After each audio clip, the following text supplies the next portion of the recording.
रोजगार मेले के तहत प्रधानमंत्री नरेंद्र मोदी शुक्रवार को देंगे युवाओं को नियुक्ति पत्र। सरकारी विभागों और संगठनों में भर्ती हुए नवनियुक्तों को करीब 71,000 युवाओं को वितरित होगा नियुक्ति पत्र। दिसंबर 2023 तक 10 लाख युवाओं को सरकारी नौकरी देने का लक्ष्य। प्रधानमंत्री नरेंद्र मोदी ने महाराष्ट्र के लिए 38,800 करोड़ रुपए की परियोजनाओं का किया उद्घाटन और शिलान्यास। Mumbai metro rail line 2A और 7 को राष्ट्र को किया समर्पित। प्रधानमंत्री ने कर्नाटक में 10,800 करोड़ रुपए से अधिक की परियोजनाओं का किया शिलान्यास और उद्घाटन। करीब 50,000 लाभार्थियों को दिया मालिकाना अधिकार पत्र।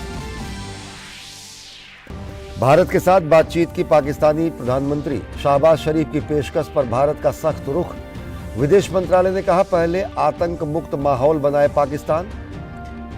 गुजरात दंगों पर BBC की डॉक्यूमेंट्री को विदेश मंत्रालय ने बताया प्रोपेगेंडा।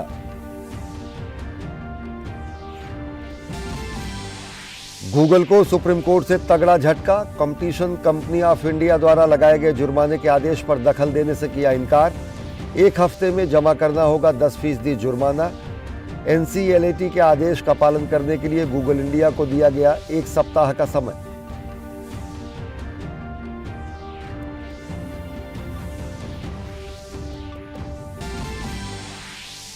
विश्व कप हॉकी में भारत ने अपने अंतिम लीग मुकाबले में वेल्स को दी 4-2 से मात।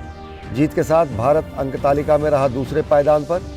क्वार्टर फाइनल में पहुंचने के लिए अब क्रॉसओवर मैच में 22 जनवरी को होगा न्यूजीलैंड से सामना।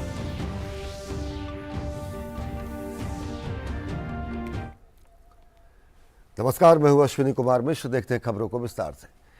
रोजगार मेले के तहत प्रधानमंत्री शुक्रवार को यानी 20 जनवरी को सरकारी विभागों और संगठनों में भर्ती नवनियुक्त युवाओं को लगभग 71,000 नियुक्ति पत्र वितरित करेंगे। इस मौके पर प्रधानमंत्री इन युवाओं को संबोधित भी करेंगे। रोजगार मेला रोजगार सृजन को सर्वोच्च प्राथमिकता देने की प्रधानमंत्री की प्रतिबद्धता को पूरा करने में सहायक है। उम्मीद है कि रोजगार मेला आगे रोजगार सृजन में एक उत्प्रेरक के रूप में काम करेगा और युवाओं को उनके सशक्तिकरण और राष्ट्रीय विकास में भागीदारी के लिए सार्थक अवसर प्रदान करेगा। देश भर से चुने गए नवनियुक्त युवाओं को भारत सरकार के तहत junior engineer, loco pilot, technician, inspector, sub inspector, constable, stenographer, junior accountant, ग्रामीण डाक सेवक, आयकर निरीक्षक, शिक्षक जैसे विभिन्न पदों में समाहित किया जाएगा। ये नवनियुक्त युवा नर्स, डॉक्टर, सामाजिक सुरक्षा अधिकारी, PA, MTS जैसे पदों पर भी नियुक्त किए जाएंगे। महाराष्ट्र के दौरे पर पहुंचे प्रधानमंत्री नरेंद्र मोदी ने करीब 38,800 करोड़ रुपए की अधिक धनराशि की परियोजनाओं का उद्घाटन और शिलान्यास किया। उन्होंने लगभग 12,600 करोड़ रुपए की लागत से बने मुंबई मेट्रो रेल के लाइन 2A और 7 को भी राष्ट्र को समर्पित किया। प्रधानमंत्री ने गुंदावली से मोगरा स्टेशन तक मेट्रो का सफर भी किया। प्रधानमंत्री ने कहा कि मुंबई के विकास में स्थानीय निकाय की बड़ी भूमिका है।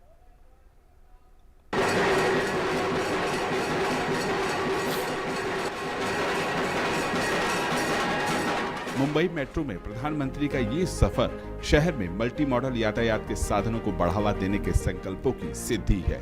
मुंबई मेट्रो की यात्रा के दौरान प्रधानमंत्री ने श्रमिकों, युवाओं और मुंबई कर के हर वर्ग से मुलाकात की।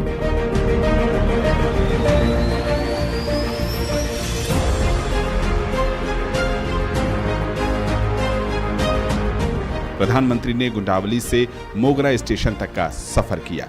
सच है कि PM ऐसे ही नहीं कहते कि जिन योजनाओं की आधारशिला वो रखते हैं उसका उद्घाटन भी वही करते हैं। इसका जीता जागता उदाहरण है PM की ये यात्रा, जिसकी आधारशिला साल 2015 में उन्होंने खुद रखी थी। आवागमन को सुगम बनाना PM मोदी सरकार के प्रमुख एजेंडों में से एक है। इसी तर्ज पर राष्ट्र को लगभग 12,600 करोड़ रुपए की मुंबई मेट्रो रेल लाइन यानी 2A और 7 समर्पित की गई। PM मोदी ने मुंबई वन मोबाइल ऐप और नेशनल कॉमन मोबिलिटी कार्ड की भी शुरुआत की। ये मोबाइल ऐप यात्रा को सुगम बनाएगा। मुंबई को भविष्य के लिए भी तैयार करना, ये डबल इंजन सरकार की प्राथमिकता है। हमारी ये प्रतिबद्धता मुंबई में मेट्रो नेटवर्क के विस्तार में भी दिखती है। 2014 तक मुंबई में सिर्फ 10-11 किलोमीटर तक मेट्रो चलती थी। जैसे ही आपने डबल इंजन सरकार बनाई, वैसे ही इसका तेजी से विस्तार हुआ है। प्रधानमंत्री नरेंद्र मोदी ने अपनी यात्रा के दौरान लगभग 38,800 करोड़ रुपए की परियोजनाओं का उद्घाटन और शिलान्यास किया, जिसमें लगभग 17,200 करोड़ रुपए की लागत से बनने वाले 7 सीवेज शोधन संयंत्रों का शिलान्यास भी किया। मुंबई में स्वास्थ्य देखभाल के बुनियादी ढांचे को मजबूत करने की दिशा में पीएम ने 20वें हिंदू हृदय सम्राट बाला साहेब ठाकरे के आपला दवाखाने का उद्घाटन किया।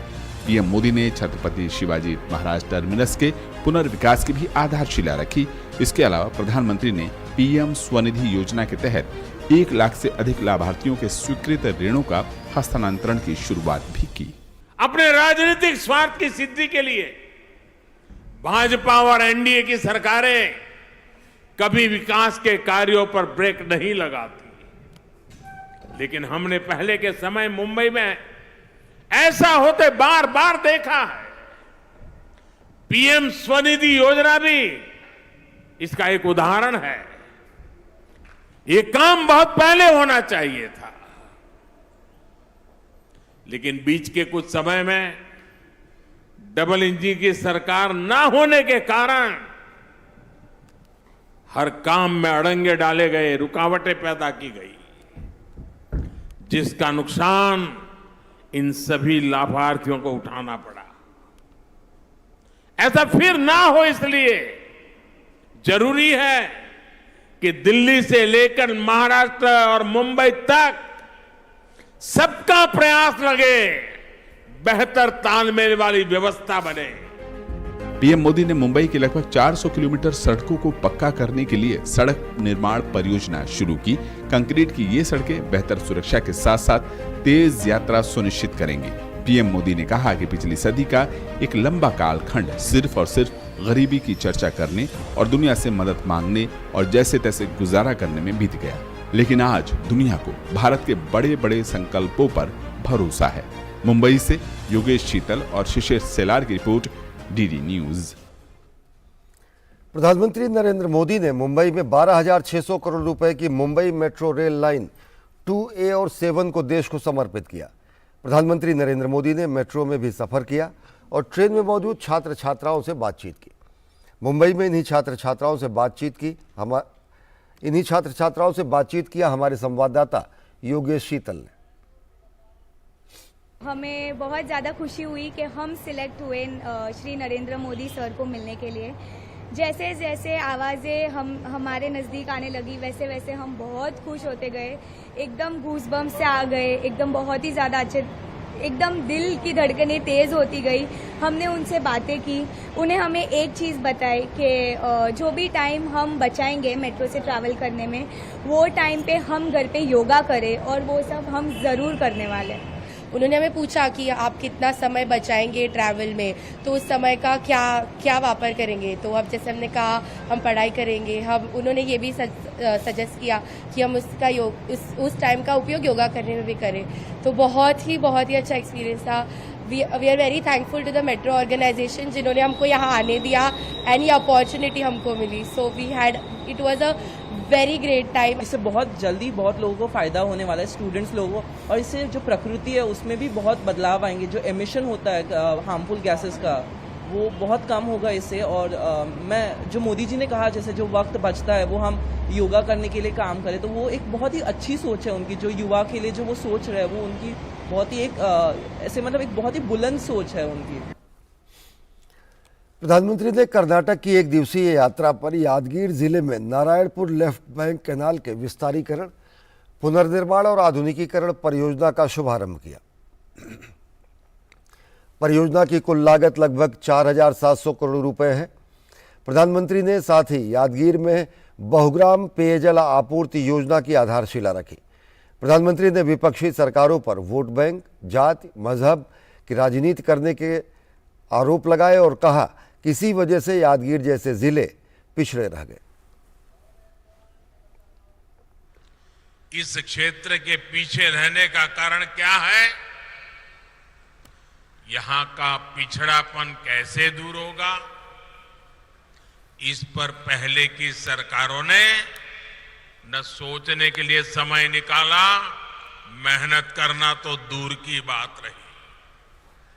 जब सड़क, बिजली और पानी जैसे इंफ्रास्ट्रक्चर पर निवेश करने का समय था, तब उस समय जो दल सरकारों में थे, उन दलों ने वोट बैंक की राजनीति को बढ़ावा दिया।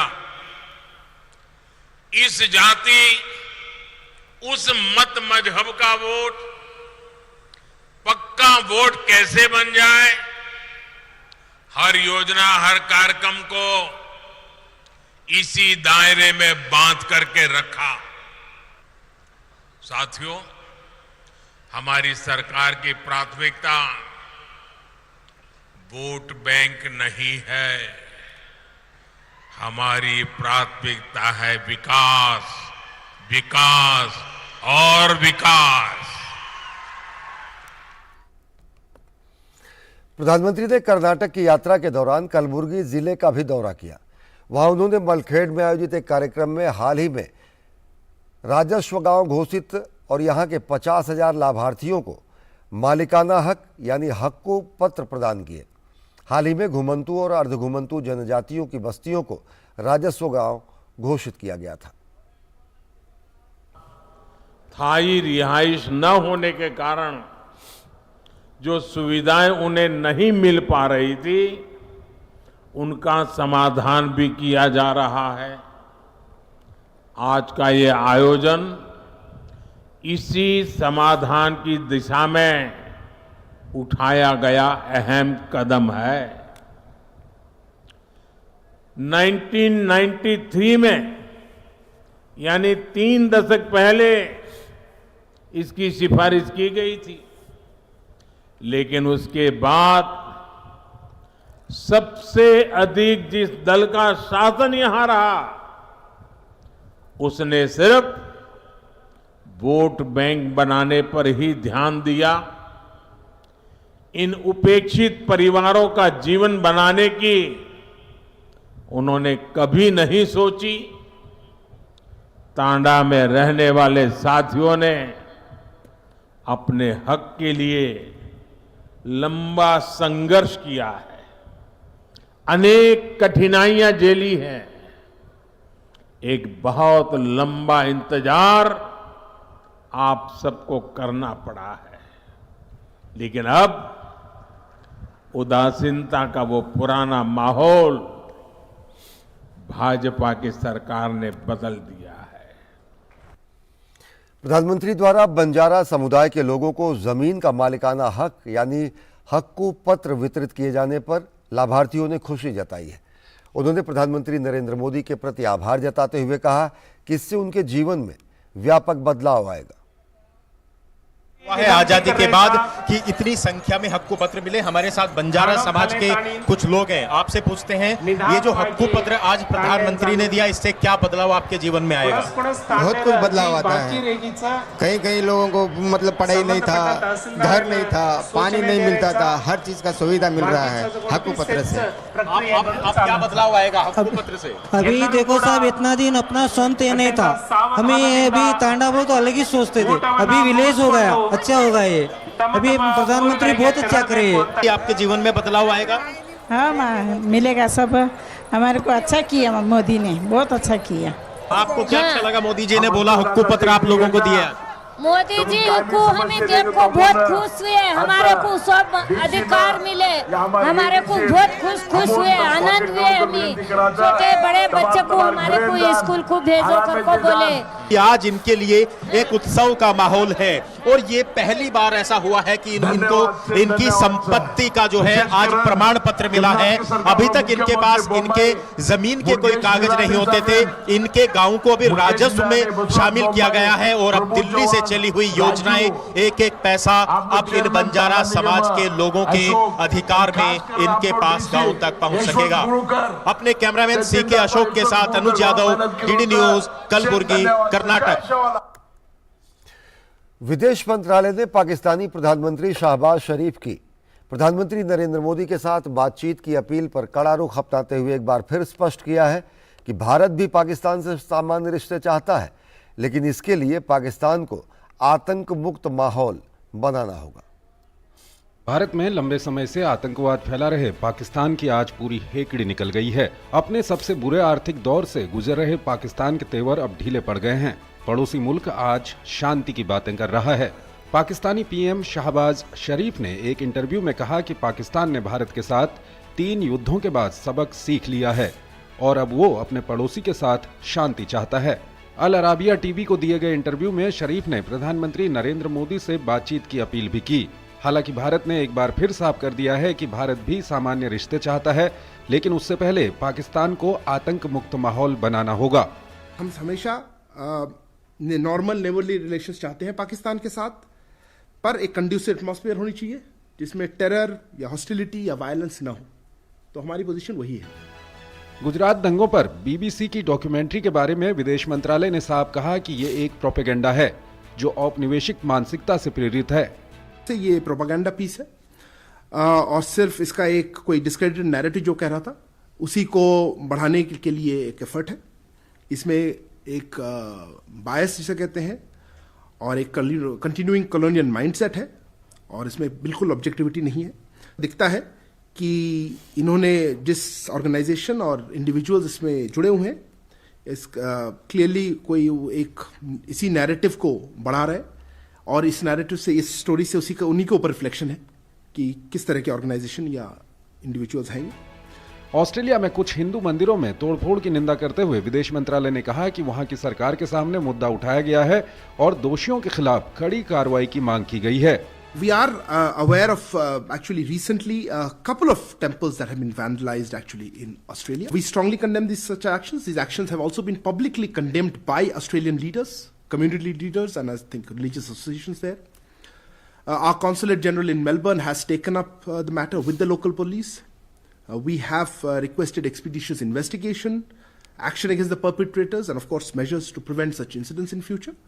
The matter has also been taken up with the Australian government, both in Canberra and in New Delhi, and we are looking forward to the action that we've requested.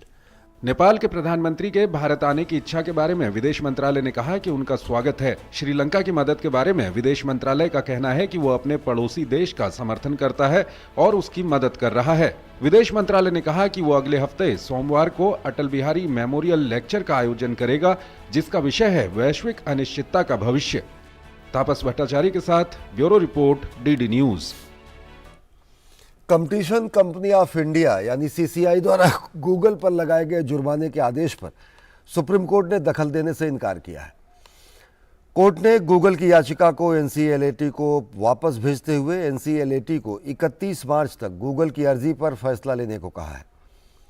Court ने जुर्माना भरने की समय सीमा को 1 हफ्ते बढ़ा दिया है।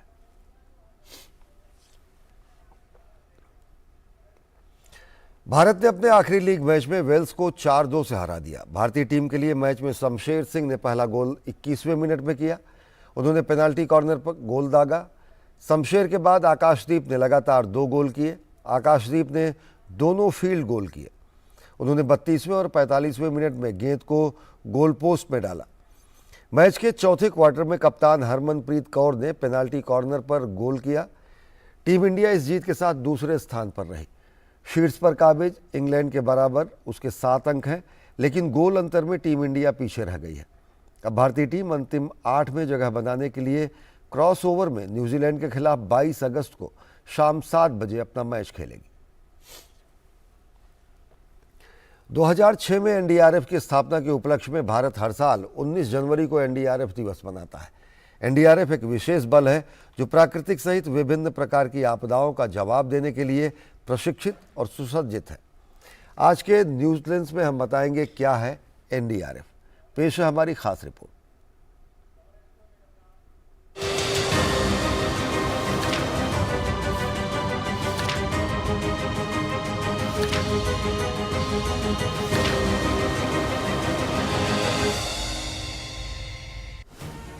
राष्ट्रीय आपदा प्रतिक्रिया बल क्या?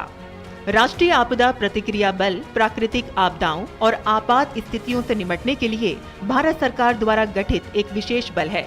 ये गृह मंत्रालय के अधीन एक अर्धसैनिक संगठन है। राष्ट्रीय आपदा प्रतिक्रिया बल एनडीआरएफ को 2006 में भारत के तटीय क्षेत्रों में आई विनाशकारी सुनामी के बाद स्थापित किया गया था। एनडीआरएफ का प्राथमिक उद्देश्य आपदाओं और आपात स्थितियों के लिए समय पर पर्याप्त और प्रभावी प्रतिक्रिया प्रदान करना है। पृष्ठभूमि: एनडीआरएफ का मतलब राष्ट्रीय आपदा प्रतिक्रिया बल है। ये गृह मंत्रालय के अंतर्गत आता है। ये दुनिया में एकमात्र समर्पित आपदा प्रतिक्रिया बल है। उड़ीसा सुपर साइक्लोन 1999 और गुजरात भूकंप 2001 आने पर राष्ट्रीय स्तर पर विशेषज्ञ प्रतिक्रिया तंत्र की आवश्यकता को महसूस किया गया। इस एहसास के कारण 26 दिसंबर 2005 को डीएम अधिनियम लागू हुआ। 2006 में एनडीआरएफ स्थापित किया गया। एनडीआरएफ की भूमिका: आपदाओं के दौरान विशेष प्रतिक्रिया, आसन्न आपदा स्थितियों के दौरान सक्रिय तैनाती, राज्य प्रतिक्रिया बलों, पुलिस, नागरिक सुरक्षा और गृह रक्षक को बुनियादी स्तर का परीक्षण देना, सामुदायिक क्षमता निर्माण कार्यक्रम, जन जागरूकता अभियान आयोजित करना। इसे अद्वितीय क्यों कहा जाता है? ये दुनिया का एकमात्र समर्पित आपदा प्रतिक्रिया बल है। बहुकुशल, उच्च तकनीक क्षमताओं वाली एकमात्र एजेंसी। अनुभवी अर्धसैनिक बल विशेष रूप से परीक्षण और आपदा प्रतिक्रिया के लिए सुसज्जित है। आपदा प्रतिक्रिया रोकथाम, शमन और क्षमता निर्माण करने की क्षमता है।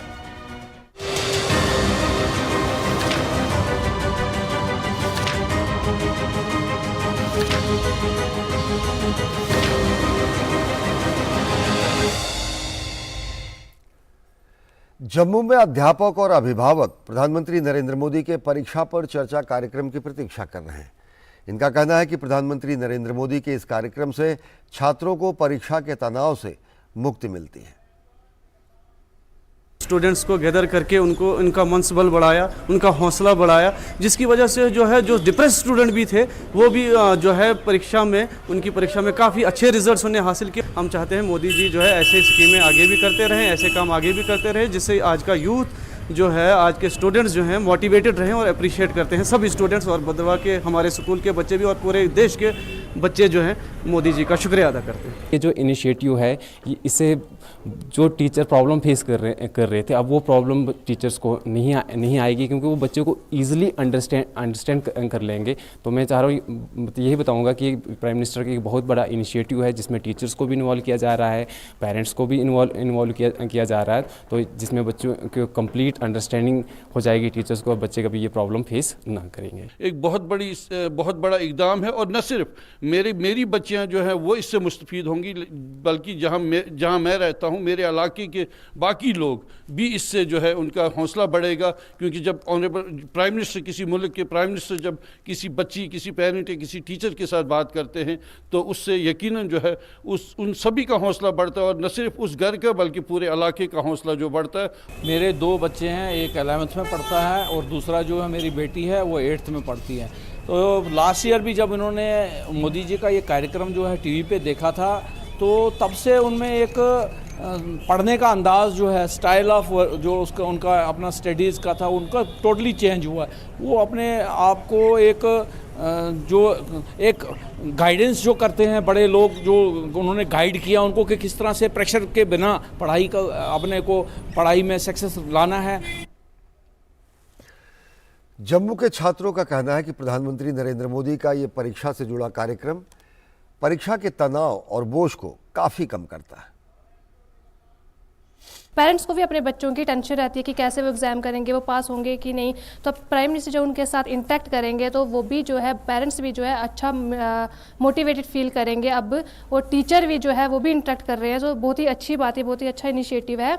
और बोला जाता है कि बच्चों की डेवलपमेंट के लिए टीचर पेरेंट्स बहुत ही ज़्यादा इंपॉर्टेंट है, और प्राइम मिनिस्टर मोदी जी इन दोनों से इंटरेक्ट कर रहे हैं, जो कि एक बहुत ही अच्छा इनिशिएटिव है प्राइम मिनिस्टर जी के द्वारा। ये दिल से ये एग्ज़ाम का डर निकल गया कि हमें स्टूडेंट्स को भी इन्वॉल्व किया, टीचर्स को भी इन्वॉल्व किया और पेरेंट्स को भी इन्वॉल्व किया।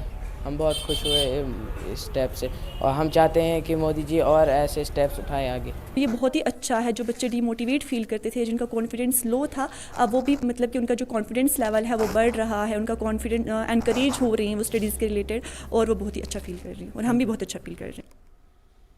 दिल्ली से सटे नोएडा में छात्र और अध्यापक परीक्षा पर चर्चा का बेसब्री से इंतजार कर रहे हैं। उनके लिए एक उत्सव की तरह है, जो उनके लिए पढ़ाई और इम्तिहान में बेहद मददगार साबित होता है। प्रधानमंत्री जी परीक्षा पे चर्चा करने वाले हैं 27 जनवरी को, तो हमारे सारे बच्चे जिनको ज़रा भी स्ट्रेस है वो इस बात का इंतज़ार करें कि कब प्रधानमंत्री जी हमारे साथ बात करेंगे और हमारी उलझनों का समाधान करेंगे। और प्रधानमंत्री जी इतने इन्वॉल्व हैं कि पिछले कई सालों से उनके मन की बात, उनकी परीक्षा पे चर्चा, हम सभी विद्यार्थी और सब टीचर्स एज जैसे principle of Amity international school, हम सब काफ़ी उनका इंतज़ार कर रहे हैं कि वो कब प्रधानमंत्री हम लोगों के साथ साझा करेंगे अपने विचार। हम सबको इंतज़ार है परीक्षा पे चर्चा का। वो हमारे लिए एक महोत्सव सा है, एक सेलिब्रेशन है। सब लोग, सब बच्चे, सारे अभिभावक, सब टीचर्स इस परीक्षा पे चर्चा का इंतज़ार कर रहे हैं, क्योंकि उसमें जिस तरीके से मोदी जी, हमारे प्रधानमंत्री जी, जिस तरीके से, जिस सरलता से बच्चों को समझाते हैं, उनकी जो परेशानियां या जो स्ट्रेस है, जो एंग्जाइटी है, जिस तरीके से उसको वो दूर करते हैं, बहुत ही आसान सिंपल तरीके से वो समझाते हैं। तो अभिभावकों, शिक्षकों और बच्चों को बेसब्री से इंतजार है परीक्षा पे चर्चा का। तो हिंदी समाचारों के इस बुलेटिन में फिलहाल इतना ही। देश और दुनिया की ताज़ा तरीन खबरों के लिए देखते रहिए डीडी न्यूज़। नमस्कार।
रोजगार मेले के तहत प्रधानमंत्री नरेंद्र मोदी शुक्रवार को देंगे युवाओं को नियुक्ति पत्र।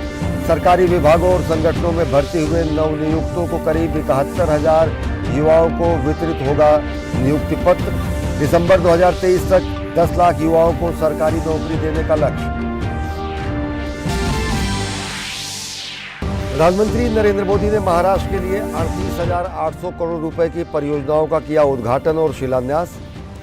Mumbai metro rail line 2A और 7 को राष्ट्र को किया समर्पित। प्रधानमंत्री ने कर्नाटक में 10,800 करोड़ रुपए से अधिक की परियोजनाओं का किया शिलान्यास और उद्घाटन। करीब 50,000 लाभार्थियों को दिया मालिकाना अधिकार पत्र। भारत के साथ बातचीत की पाकिस्तानी प्रधानमंत्री शहबाज शरीफ की पेशकश पर भारत का सख्त रुख। विदेश मंत्रालय ने कहा, पहले आतंक मुक्त माहौल बनाए पाकिस्तान। गुजरात दंगों पर बीबीसी की डॉक्यूमेंट्री को विदेश मंत्रालय ने बताया प्रोपेगेंडा।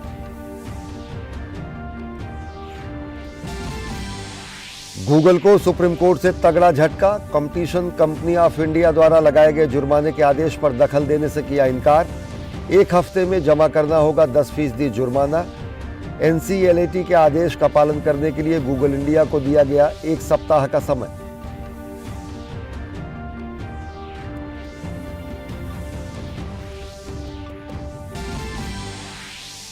विश्व कप हॉकी में भारत ने अपने अंतिम लीग मुकाबले में वेल्स को दी 4-2 से मात। जीत के साथ भारत अंक तालिका में रहा दूसरे पायदान पर। क्वार्टर फाइनल में पहुंचने के लिए अब क्रॉसओवर मैच में 22 जनवरी को होगा न्यूजीलैंड से सामना।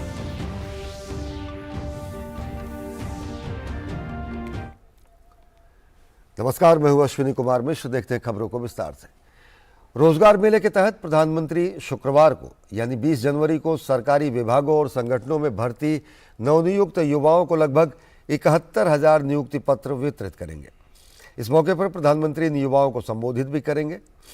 रोजगार मेला रोजगार सृजन को सर्वोच्च प्राथमिकता देने की प्रधानमंत्री की प्रतिबद्धता को पूरा करने में सहायक है। उम्मीद है कि रोजगार मेला आगे रोजगार सृजन में एक उत्प्रेरक के रूप में काम करेगा और युवाओं को उनके सशक्तिकरण और राष्ट्रीय विकास में भागीदारी के लिए सार्थक अवसर प्रदान करेगा। देश भर से चुने गए नवनियुक्त युवाओं को भारत सरकार के तहत junior engineer, loco pilot, technician, inspector, sub inspector, constable, stenographer, junior accountant, ग्रामीण डाक सेवक, आयकर निरीक्षक, शिक्षक जैसे विभिन्न पदों में समाहित किया जाएगा। ये नवनियुक्त युवा नर्स, डॉक्टर, सामाजिक सुरक्षा अधिकारी, PA, MTS जैसे पदों पर भी नियुक्त किए जाएंगे। महाराष्ट्र के दौरे पर पहुंचे प्रधानमंत्री नरेंद्र मोदी ने करीब 38,800 करोड़ रुपए की अधिक धनराशि की परियोजनाओं का उद्घाटन और शिलान्यास किया।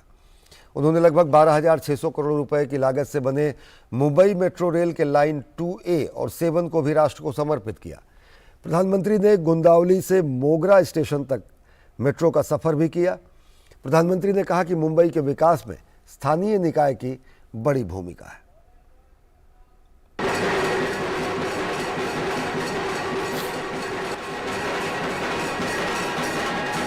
मुंबई मेट्रो में प्रधानमंत्री का ये सफर शहर में मल्टी मॉडल यातायात के साधनों को बढ़ावा देने के संकल्पों की सिद्धि है। मुंबई मेट्रो की यात्रा के दौरान प्रधानमंत्री ने श्रमिकों, युवाओं और मुंबई कर के हर वर्ग से मुलाकात की।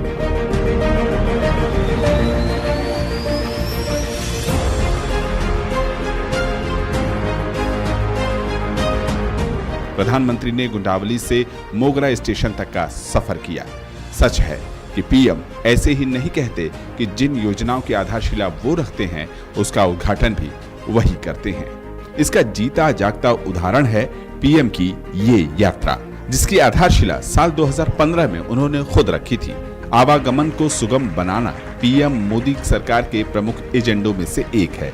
इसी तर्ज पर राष्ट्र को लगभग 12,600 करोड़ रुपए की मुंबई मेट्रो रेल लाइन यानी 2A और 7 समर्पित की गई। पीएम मोदी ने मुंबई वन मोबाइल ऐप और नेशनल कॉमन मोबिलिटी कार्ड की भी शुरुआत की। ये मोबाइल ऐप यात्रा को सुगम बनाएगा।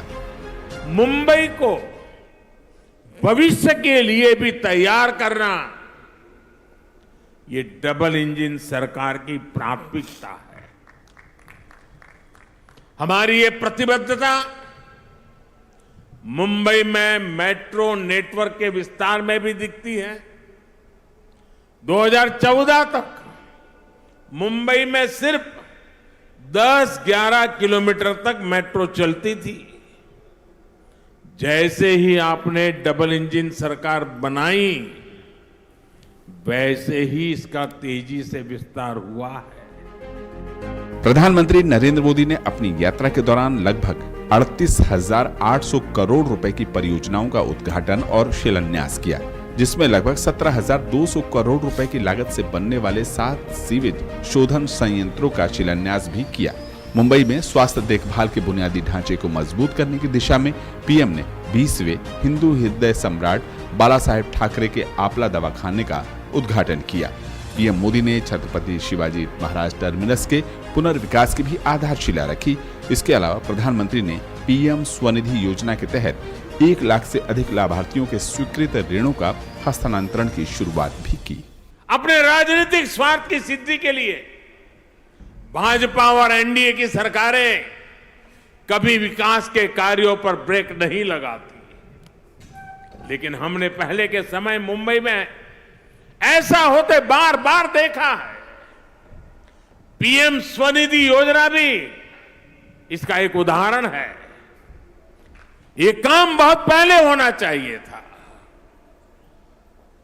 लेकिन बीच के कुछ समय में डबल इंजन की सरकार ना होने के कारण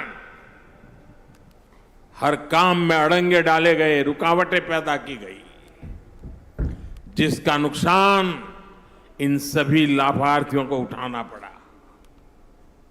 ऐसा फिर ना हो, इसलिए जरूरी है कि दिल्ली से लेकर महाराष्ट्र और मुंबई तक सबका प्रयास लगे, बेहतर तालमेल वाली व्यवस्था बने।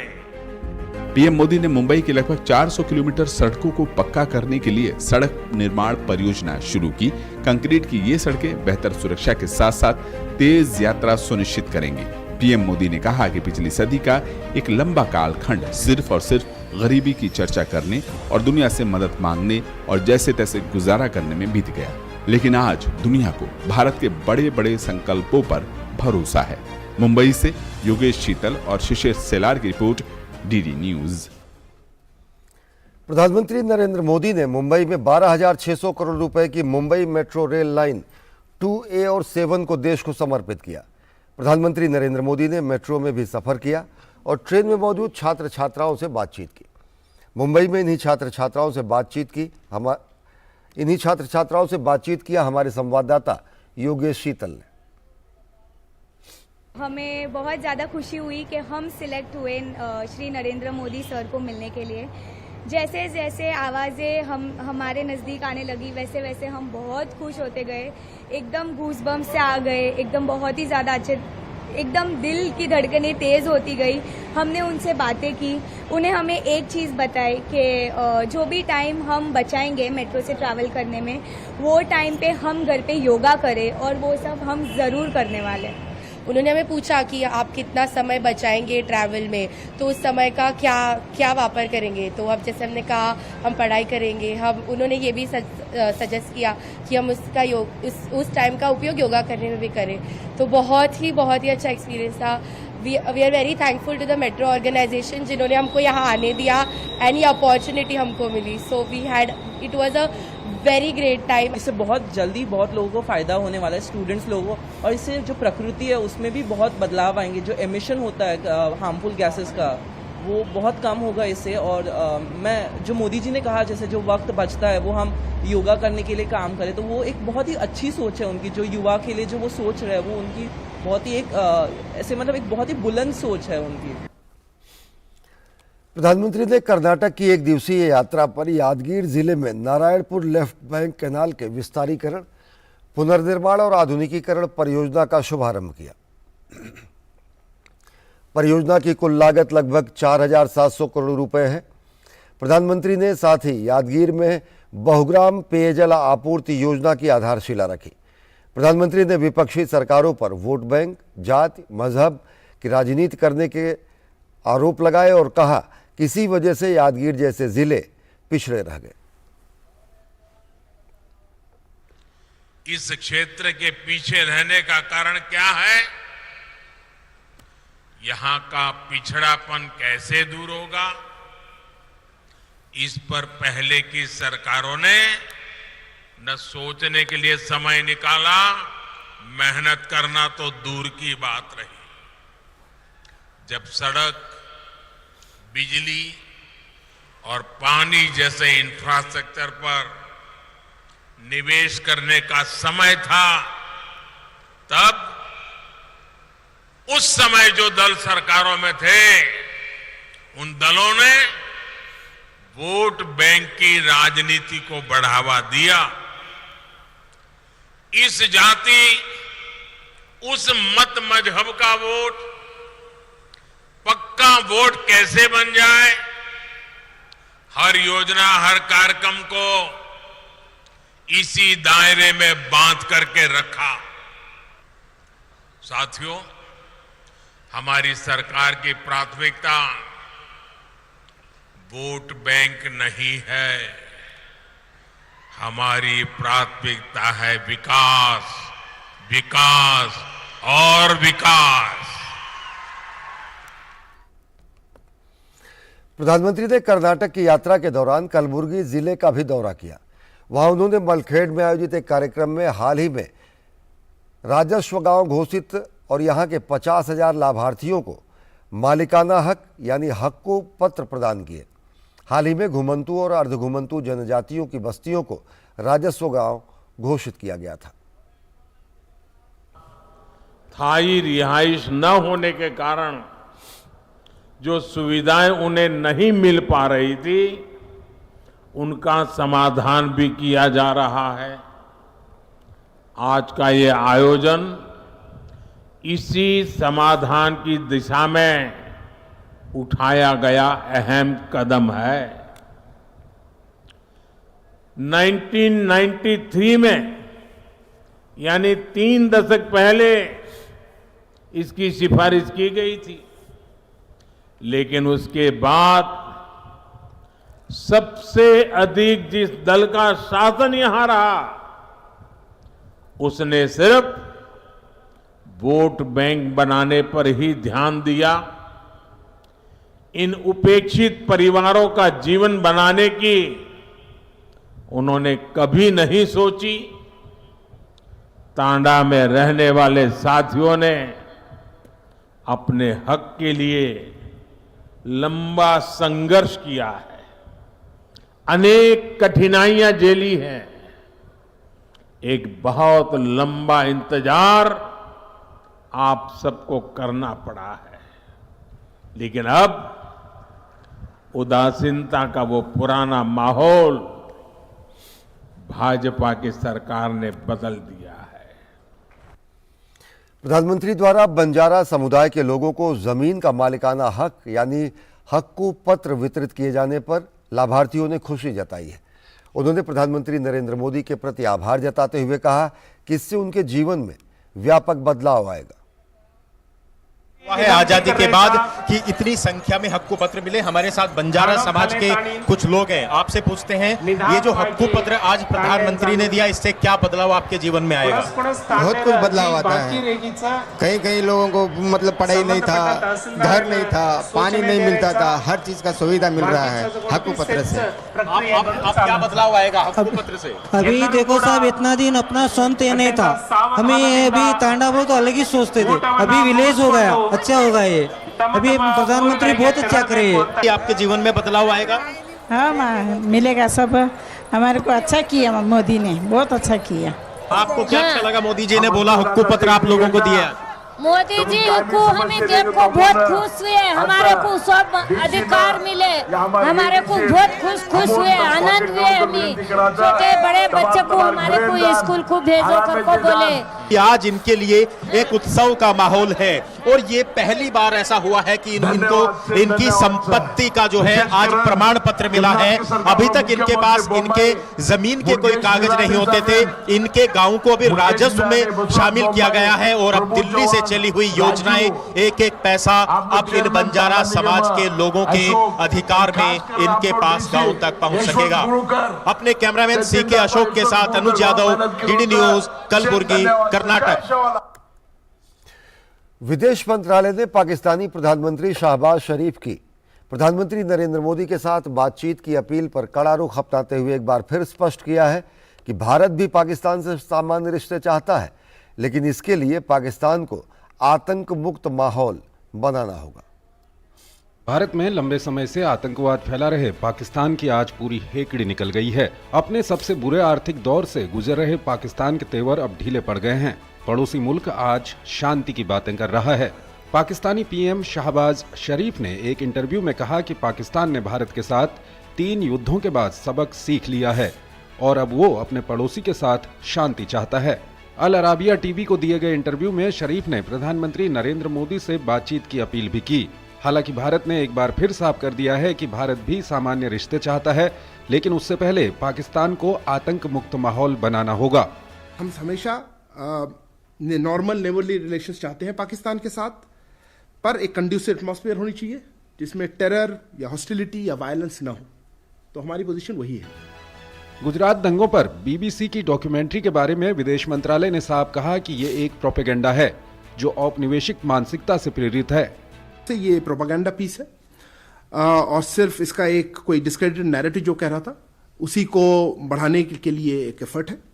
इसमें एक बायस जिसे कहते हैं और एक कंटिन्यूइंग कॉलोनियल माइंडसेट है और इसमें बिल्कुल ऑब्जेक्टिविटी नहीं है। दिखता है कि इन्होंने जिस ऑर्गेनाइजेशन और इंडिविजुअल्स इसमें जुड़े हुए हैं इस क्लियरली कोई एक इसी नैरेटिव को बढ़ा रहा है और इस नैरेटिव से, इस स्टोरी से उन्हीं के ऊपर रिफ्लेक्शन है कि किस तरह के ऑर्गेनाइजेशन या इंडिविजुअल्स हैं। ऑस्ट्रेलिया में कुछ हिंदू मंदिरों में तोड़फोड़ की निंदा करते हुए विदेश मंत्रालय ने कहा कि वहां की सरकार के सामने मुद्दा उठाया गया है और दोषियों के खिलाफ कड़ी कार्रवाई की मांग की गई है। We are aware of actually recently a couple of temples that have been vandalized actually in Australia. We strongly condemn these such actions. These actions have also been publicly condemned by Australian leaders, community leaders, and I think religious associations there. Our Consulate General in Melbourne has taken up the matter with the local police. We have requested expeditious investigation, action against the perpetrators, and of course measures to prevent such incidents in future. The matter has also been taken up with the Australian government, both in Canberra and in New Delhi, and we are looking forward to the action that we've requested.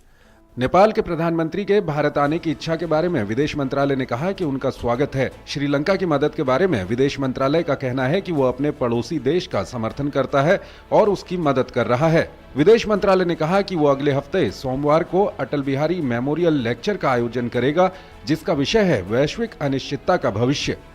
तापस भट्टाचार्य के साथ bureau report, DD news. Competition company of India यानी CCI द्वारा Google पर लगाए गए जुर्माने के आदेश पर सुप्रीम कोर्ट ने दखल देने से इनकार किया है। कोर्ट ने गूगल की याचिका को एनसीएलएटी को वापस भेजते हुए एनसीएलएटी को 31 मार्च तक गूगल की अर्जी पर फैसला लेने को कहा है। कोर्ट ने जुर्माना भरने की समय सीमा को 1 हफ्ते बढ़ा दिया है।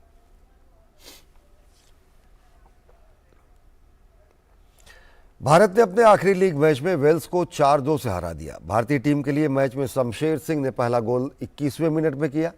उन्होंने पेनाल्टी कॉर्नर पर गोल दागा। शमशेर के बाद आकाशदीप ने लगातार 2 गोल किए। आकाशदीप ने दोनों फील्ड गोल किए। उन्होंने 32वें और 45वें मिनट में गेंद को गोल पोस्ट में डाला। मैच के चौथे क्वार्टर में कप्तान हरमनप्रीत कौर ने पेनाल्टी कॉर्नर पर गोल किया। टीम इंडिया इस जीत के साथ दूसरे स्थान पर रही। शीर्ष पर काबिज इंग्लैंड के बराबर उसके 7 अंक हैं, लेकिन गोल अंतर में टीम इंडिया पीछे रह गई है। अब भारतीय टीम अंतिम 8 में जगह बनाने के लिए क्रॉसओवर में न्यूजीलैंड के खिलाफ 22 अगस्त को शाम 7 बजे अपना मैच खेलेगी। 2006 में एनडीआरएफ की स्थापना के उपलक्ष्य में भारत हर साल 19 जनवरी को एनडीआरएफ दिवस मनाता है। एनडीआरएफ एक विशेष बल है जो प्राकृतिक सहित विभिन्न प्रकार की आपदाओं का जवाब देने के लिए प्रशिक्षित और सुसज्जित है। आज के न्यूज लेंस में हम बताएंगे क्या है एनडीआरएफ। पेश है हमारी खास रिपोर्ट।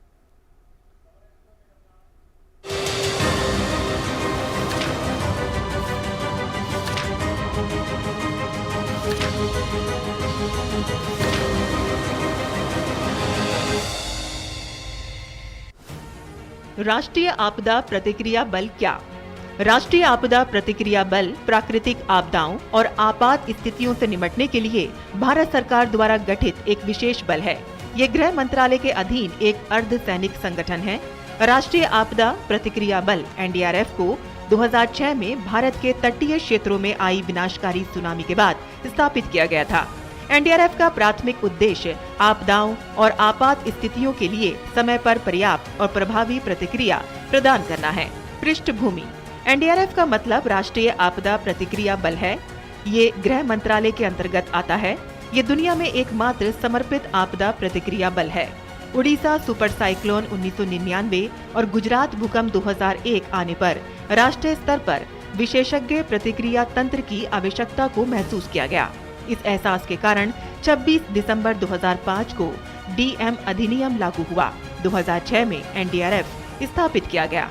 एनडीआरएफ की भूमिका: आपदाओं के दौरान विशेष प्रतिक्रिया, आसन्न आपदा स्थितियों के दौरान सक्रिय तैनाती, राज्य प्रतिक्रिया बलों, पुलिस, नागरिक सुरक्षा और गृह रक्षक को बुनियादी स्तर का परीक्षण देना, सामुदायिक क्षमता निर्माण कार्यक्रम, जन जागरूकता अभियान आयोजित करना।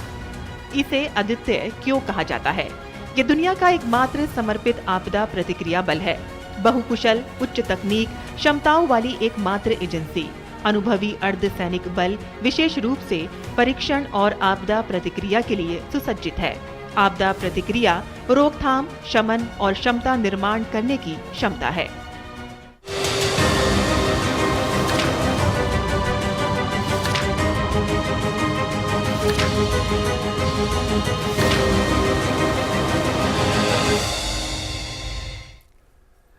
जम्मू में अध्यापक और अभिभावक प्रधानमंत्री नरेंद्र मोदी के परीक्षा पर चर्चा कार्यक्रम की प्रतीक्षा कर रहे हैं।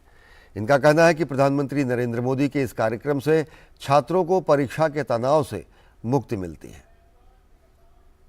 स्टूडेंट्स को गैदर करके उनको उनका मनोबल बढ़ाया, उनका हौसला बढ़ाया, जिसकी वजह से जो डिप्रेस स्टूडेंट भी थे वो भी उनकी परीक्षा में काफ़ी अच्छे रिजल्ट्स उन्हें हासिल किए। हम चाहते हैं मोदी जी ऐसे स्कीमें आगे भी करते रहें, ऐसे काम आगे भी करते रहें, जिससे आज का यूथ आज के स्टूडेंट्स मोटिवेटेड रहें और अप्रिशिएट करते हैं। सब स्टूडेंट्स और बदवा के हमारे स्कूल के बच्चे भी और पूरे देश के बच्चे मोदी जी का शुक्रिया अदा करते हैं। ये जो इनिशिएटिव है इससे जो टीचर प्रॉब्लम फेस कर रहे थे, अब वो प्रॉब्लम टीचर्स को नहीं आएगी, क्योंकि वो बच्चे को ईजिली अंडरस्टैंड कर लेंगे। तो मैं चाह रहा हूँ, यही बताऊँगा कि प्राइम मिनिस्टर का एक बहुत बड़ा इनिशिएटिव है जिसमें टीचर्स को भी इन्वॉल्व किया जा रहा है, पेरेंट्स को भी इन्वॉल्व किया जा रहा है, तो जिसमें बच्चों को कंप्लीट अंडरस्टैंडिंग हो जाएगी टीचर्स को, बच्चे कभी ये प्रॉब्लम फेस ना करेंगे। एक बहुत बड़ा इकदाम है और न सिर्फ मेरी बच्चियां वो इससे मुस्तफीद होंगी, बल्कि जहां मैं रहता हूं मेरे इलाके के बाकी लोग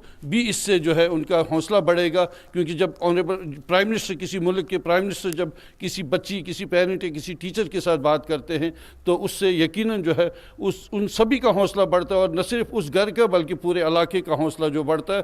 मेरे 2 बच्चे हैं, एक 11th में पढ़ता है और दूसरा मेरी बेटी है वो 8th में पढ़ती है। तो लास्ट ईयर भी जब इन्होंने मोदी जी का ये कार्यक्रम टीवी पे देखा था, तो तब से उनमें एक पढ़ने का अंदाज स्टाइल ऑफ उनका अपना स्टडीज़ का था, उनका टोटली चेंज हुआ। वो अपने आप को एक गाइडेंस करते हैं बड़े लोग, उन्होंने गाइड किया उनको कि किस तरह से प्रेशर के बिना पढ़ाई में सक्सेस लाना है। जम्मू के छात्रों का कहना है कि प्रधानमंत्री नरेंद्र मोदी का ये परीक्षा से जुड़ा कार्यक्रम परीक्षा के तनाव और बोझ को काफ़ी कम करता है। पेरेंट्स को भी अपने बच्चों की टेंशन रहती है कि कैसे वो एग्ज़ाम करेंगे, वो पास होंगे कि नहीं। तो अब प्राइम मिनिस्टर जो उनके साथ इंटरेक्ट करेंगे तो वो भी पेरेंट्स भी अच्छा मोटिवेटेड फील करेंगे। अब वो टीचर भी वो भी इंटरेक्ट कर रहे हैं, तो बहुत ही अच्छी बात है, बहुत ही अच्छा इनिशिएटिव है। और बोला जाता है कि बच्चों की डेवलपमेंट के लिए टीचर, पेरेंट्स बहुत ही ज़्यादा इंपॉर्टेंट है, और प्राइम मिनिस्टर मोदी जी इन दोनों से इंटरेक्ट कर रहे हैं, जो कि एक बहुत ही अच्छा इनिशिएटिव है प्राइम मिनिस्टर जी के द्वारा। ये दिल से ये एग्ज़ाम का डर निकल गया कि हमें स्टूडेंट्स को भी इन्वॉल्व किया, टीचर्स को भी इन्वॉल्व किया और पेरेंट्स को भी इन्वॉल्व किया। हम बहुत खुश हुए इस स्टेप से, और हम चाहते हैं कि मोदी जी और ऐसे स्टेप्स उठाएं आगे। ये बहुत ही अच्छा है। जो बच्चे डीमोटिवेट फील करते थे, जिनका कॉन्फिडेंस लो था, अब वो भी कि उनका जो कॉन्फिडेंस लेवल है वो बढ़ रहा है, उनका कॉन्फिडेंस एनकरेज हो रही हैं वो स्टडीज़ के रिलेटेड, और वो बहुत ही अच्छा फील कर रही हैं, और हम भी बहुत अच्छा फील कर रहे हैं। दिल्ली से सटे नोएडा में छात्र और अध्यापक परीक्षा पर चर्चा का बेसब्री से इंतजार कर रहे हैं। उनके लिए एक उत्सव की तरह है, जो उनके लिए पढ़ाई और इम्तिहान में बेहद मददगार साबित होता है। प्रधानमंत्री जी परीक्षा पे चर्चा करने वाले हैं 27 जनवरी को, तो हमारे सारे बच्चे जिनको ज़रा भी स्ट्रेस है वो इस बात का इंतज़ार करें कि कब प्रधानमंत्री जी हमारे साथ बात करेंगे और हमारी उलझनों का समाधान करेंगे। और प्रधानमंत्री जी इतने इन्वॉल्व हैं कि पिछले कई सालों से उनके मन की बात, उनकी परीक्षा पे चर्चा, हम सभी विद्यार्थी और सब टीचर्स जैसे principle of Amity international school, हम सब काफ़ी उनका इंतज़ार कर रहे हैं कि वो कब प्रधानमंत्री हम लोगों के साथ साझा करेंगे अपने विचार। हम सबको इंतज़ार है परीक्षा पे चर्चा का। वो हमारे लिए एक महोत्सव सा है, एक सेलिब्रेशन है। सब लोग, सब बच्चे, सारे अभिभावक, सब टीचर्स इस परीक्षा पे चर्चा का इंतज़ार कर रहे हैं, क्योंकि उसमें जिस तरीके से मोदी जी, हमारे प्रधानमंत्री जी, जिस तरीके से, जिस सरलता से बच्चों को समझाते हैं, उनकी जो परेशानियां या जो स्ट्रेस है, जो एंग्जाइटी है, जिस तरीके से उसको वो दूर करते हैं, बहुत ही आसान सिंपल तरीके से वो समझाते हैं। तो अभिभावकों, शिक्षकों और बच्चों को बेसब्री से इंतजार है परीक्षा पे चर्चा का। तो हिंदी समाचारों के इस बुलेटिन में फिलहाल इतना ही। देश और दुनिया की ताज़ा तरीन खबरों के लिए देखते रहिए DD न्यूज़। नमस्कार।